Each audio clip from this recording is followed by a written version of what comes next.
এটা হচ্ছে একটা রাত্রের ভিডিও ক্লিপ। এই যে আমরা বলি চেউয়া মাছ, কেউ বলে দর্গি মাছ, তো সেটা দিয়েই আর কি আলু টমেটো দিয়ে রান্না করে নিতেছি।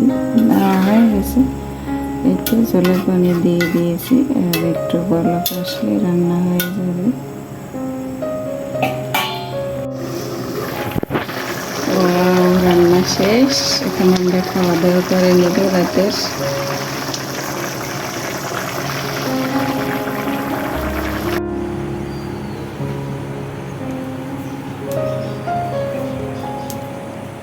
মাশাআল্লাহ, নয়নতারা গাছটা বেঁচে গেছে।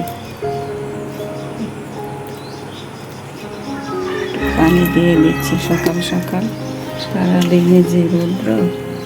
পুদিনা গাছটা সুন্দর আবার গজিয়ে উঠছে, মাঝখান দিয়ে মরে গিয়েছিল, এখন আবার সুন্দর গজাইছে নতুন করে।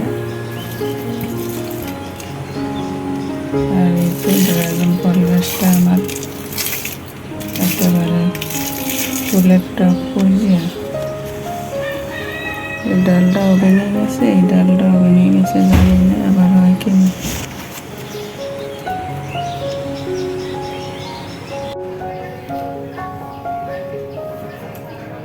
আমরা হলাম নারী, আমরা পারি না এমন কোনো কাজ নেই, তাই না? আসসালামু আলাইকুম, কেমন আছেন সবাই? আশা করছি আমার প্রিয় ভাই বোনেরা ও দিদিমণিরা কাছে কিংবা দূরে, দেশ কিংবা দেশের বাহিরে যে যেখানে আছেন, আল্লাহর অশেষ রহমতে সবাই অনেক বেশি ভালো আছেন এবং সুস্থ আছেন। আমিও আলহামদুলিল্লাহ এই তো ভালো আছি। আর আপনাদের মাঝে আবার হাজির হয়ে গেলাম নতুন দিনের নতুন একটা ভিডিও নিয়ে। আশা রাখতেছি আমার আজকের ভিডিওটিও আপনাদের কাছে ভালো লাগবে ইনশাআল্লাহ। তো আমার সাথে থাকুন আর দেখতে থাকুন অফ ক্যামেরার পিছনে আমরা কি করি নারীরা। একা শুধু আমি নয়, আমি বললে ভুল হবে, আমরা সব নারীরাই কিন্তু অফ ক্যামেরার পিছনে অনেক কাজ করে থাকি, যেগুলো আমাদের ক্যামেরার সামনে আনা হয় না। তো একটু একটু করে আমি একটা নকশি কাঁথা সেলাই করছি, কিন্তু সেলাই এখন আর আগের মতো অতটা দ্রুত করতে পারি না। দ্বিতীয়ত চশমা ছাড়া তো সেলাই করতে পারি না, কারণ আমি ছোটোবেলা থেকে সেলাই পড়াই কাজ অনেক পছন্দ আমার, অনেক করতাম। তাই সেলাই করতে করতে দেখা গেছে আমার চোখে অনেক সমস্যা দেখা দিয়েছে। তো এখন তো আর চশমা ছাড়া সেভাবে সেলাই করতে পারি না। তো নকশি কাঁথাটা কিন্তু কয়েক মাস হয়ে গেছে নেওয়া হয়েছে, কিন্তু এখনও কমপ্লিটই করতে পারি না। তো এখন যেহেতু বড়দিন আসছে, তো সকালবেলা চা নাস্তা করার পরে দুপুরে রান্নার টাইমটা পর্যন্ত অনেকটা সময় পাওয়া যায়। তো সেই সময়টুকু আমি এই কাঁথাটার পিছে আর এই সময় ব্যয় করি। তো আপনাদের সাথে সেভাবে শেয়ার করা হয় না, ভাবলাম আজকে একটু ভিডিও ক্লিপ নিয়ে রাখি আপনাদের জন্য। তো কাঁথাটা হলুদ কাপড় দিয়ে বানানো হয়েছে, আর এই তো ফুলগুলো ছোট ছোট করে দিয়েছি।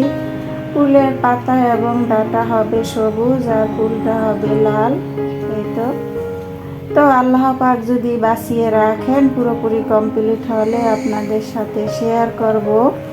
তো আমার সেভাবে কিন্তু তো খেয়াল থাকে না, তো সেই জন্য হয়তো দেখা গেছে আমি অনেক ভিডিও ক্লিপই নিতে মনে থাকে না আর কি, নেওয়া হয় না। তো পরবর্তীতে মনে হয় হায়রে যদি এই ভিডিও ক্লিপটা নিতাম। তো এই হচ্ছে আমার অবস্থা। তো আমার মতো আমার দলে কে কে আছেন চাইলে কমেন্ট করে জানাতে পারেন। তো আমি এখন বসে বসে কিছুটা সময় সেলাই করব।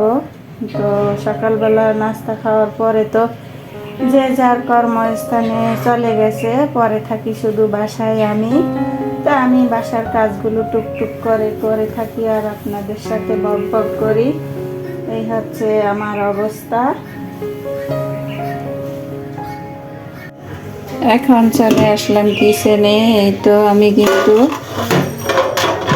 অফ ক্যামেরায় মাছগুলো ভিজিয়ে রেখে গিয়েছিলাম। এই যে গতকালকে যে চেউয়া মাছ বা দর্গি মাছ রান্না করেছিলাম, তো সেখানকারই কিছু মাছ রয়ে গেছে। তো সেগুলো আমি ফ্রিজ থেকে নামিয়ে ভিজিয়ে রেখেছি নর্মাল হওয়ার জন্য। তো নর্মাল হয়ে গেছে, এখন এগুলো আমি অফ ক্যামেরায় কেটে বেছে নেব। আর এই যে অসময়ে মূলা, তো এখন তো আর সিজন সেভাবে লাগে না, সিজন ছাড়াই সব কিছু পাওয়া যায়। তবে আমার কাছে মনে হয় সিজন ছাড়া কিন্তু ভালো লাগে না খেতে, আবার অতটাও মন্দ লাগে না। তো আপনাদের ভাইয়ের কিন্তু মূলা খুবই পছন্দ, তো সে কিন্তু এই মূলা এনেছে রাত্রে। আমি কিন্তু রাগ করেছিলাম যে এখন কি মূলা খেতে ভালো লাগবে, বলছে ভালো লাগবে, তুমি রান্না করেই দেখো। তো রাত্রে তো আর রান্না করি নেই, রাত্রে একেবারে শর্টকাট আলু দিয়ে ওই তো কিছুটা মাছ রান্না করেছিলাম, একটুখানি শেয়ার করেছি আপনাদের সাথে। আর এখন এই তো মূলাগুলি বের করে দেখছি কি ভালো মন্দ, তো খারাপ না, দেখতে তো ভালোই লাগছে। এখন রান্না করলে কেমন হয়, কেমন লাগে খেতে, তো সেটাই দেখার ব্যাপার। তো অফ ক্যামেরায় আমি এই যে এখন সব কিছু কাটাকাটি করে নিব, সবজি তারপরে মাছ। তো এই হচ্ছে আমাদের গৃহিণীদের অবস্থা, কাজ একটার পর একটা চলতেই থাকে। আর মেয়ে বউরা কিন্তু কাজ খুঁজেও পায় না, তাদের চোখের সামনে কাজ থাকলেও কিন্তু তারা কাজ দেখে না। এই হচ্ছে বর্তমান যুগের মেয়ে বউদের সমস্যা। আর আমাদের তো মানে কাজের শেষ নেই। আমি তো মনে হয় কাজ না থাকলেও খুঁজে খুঁজে কাজ করি, কারণ কি আমার কাজ ছাড়া ভালো লাগে না শুয়ে বসে থাকতে। আর শুয়ে বসে থাকাটা আমার মোটেই পছন্দ না, কাজের মধ্যে থাকলে আমি ভালো থাকি আর আমার মনটাও ভালো থাকে। সেই জন্য দেখা যায় আমি টুকটুক করে ঘরের একটা না একটা কাজ করতেই থাকি।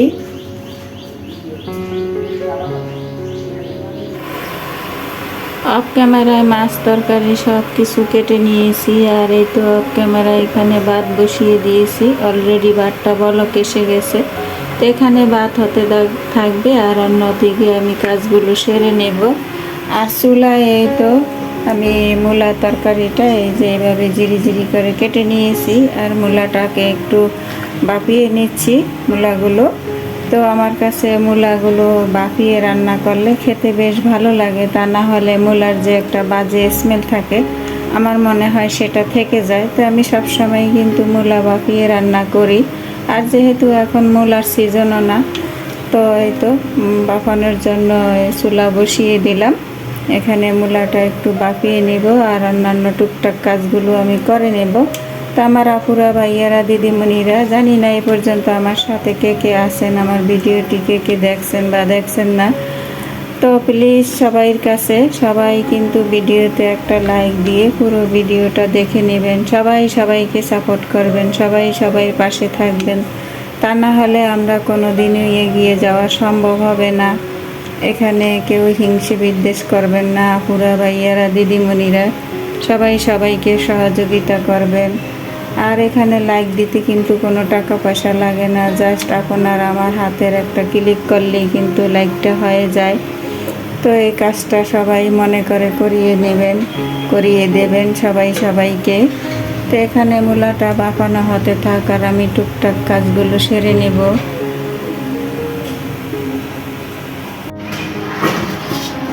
মূলাগুলো সুন্দরভাবে বাফিয়ে নিয়েছি আর এই তো একটা জাপির মধ্যে তুলে নিয়েছি। তো সব কিছু গুছিয়ে এখন রান্না করার জন্য চলে আসছি। আর এই যে মাছগুলো, এখানে 2 ধরনের মাছ পাঁচমিশালি। তো এই মাছগুলো একদম কি বলবো পাতলা পাতলা পাঁচমিশালি মাছ আর কি।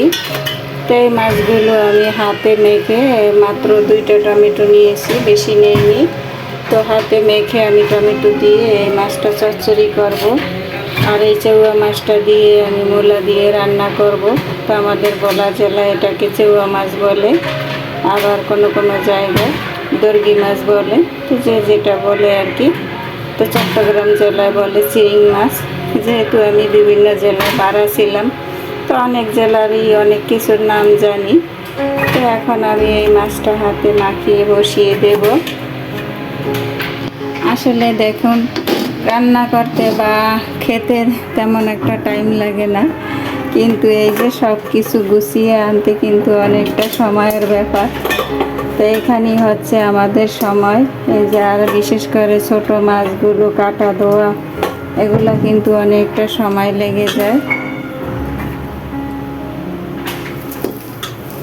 তো আমি যে কড়াইটাতে রান্না করব সেই কড়াইটাতেই মাছগুলো নিয়ে নিয়েছি।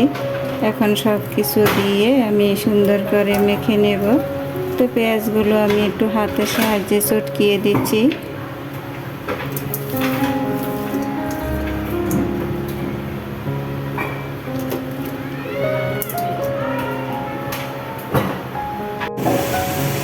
এই তো সুন্দর করে সব কিছু একেবারে মাখামাখি করে সামান্য একটু পানি দিয়েছি, একেবারেই সামান্য, কারণ টমেটো থেকে এখানে অনেক পানি বের হবে। দেখুন একেবারেই সামান্য পানি দিয়েছি। তো এখন একটা ঢাকনা লাগিয়ে আমি লো আছে মাছটা চচ্চড়ি করে নেব।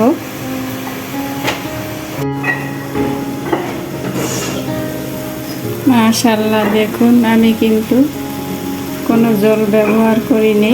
ওই যে মাখামাখির সময় একটুখানি পানি দিয়েছিলাম, তাতেই কিন্তু হয়ে গেছে। বাকিটা টমেটো থেকে পানি বের হয়ে একেবারে মাছটা খুব সুন্দরভাবে চচ্চড়ি হয়ে গেছে। বাইরের থেকে অনেক রোদের আলো আসে, সেজন্য জানি না ক্যামেরাতে কেমন দেখাচ্ছে বা বোঝাচ্ছে। হয়ে গেল আমার এই ছোটো মাছটা চচ্চড়ি। আর এই সাইডে এইটা দর্গি মাছটা বসিয়ে দিয়েছি অফ ক্যামেরায়। এখন মাছটা কষিয়ে তারপরে মূলাগুলো দিয়ে দেব।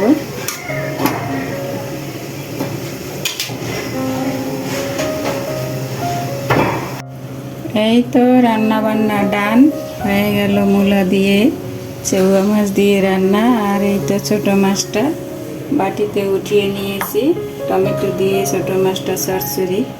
বেশ মজাই হয়েছে। আসলে কি রান্নার দেখলেই বোঝা যায় যে রান্নাটা কেমন হয়েছে। তো খেতেও আশা করছি ভালোই হবে। তো এই ছিল আমার আজকের রান্না বান্না। আর এইদিকে একটু গতকালকার রাত্রে একটু আলু তরকারি ছিল, মেয়ে আবার মূলা খায় না, তো ওর জন্য ওটা গরম করে নিয়েছি। আর এই তো এখন চুলাটা ক্লিন করে নিতেছি। তো আমার ভিডিওটি আজ এই পর্যন্তই। দেখা হবে আবার নতুন কোনো ভিডিওর মাধ্যমে। সেই পর্যন্ত সবাই ভালো থাকবেন, সুস্থ থাকবেন, নিরাপদে থাকবেন। চলার পথে সবাই সতর্ক হয়ে চলাফেরা করবেন। আল্লাহ হাফেজ। আসসালামু আলাইকুম রহমতুল্লাহি ওয়া বারাকাতুহু।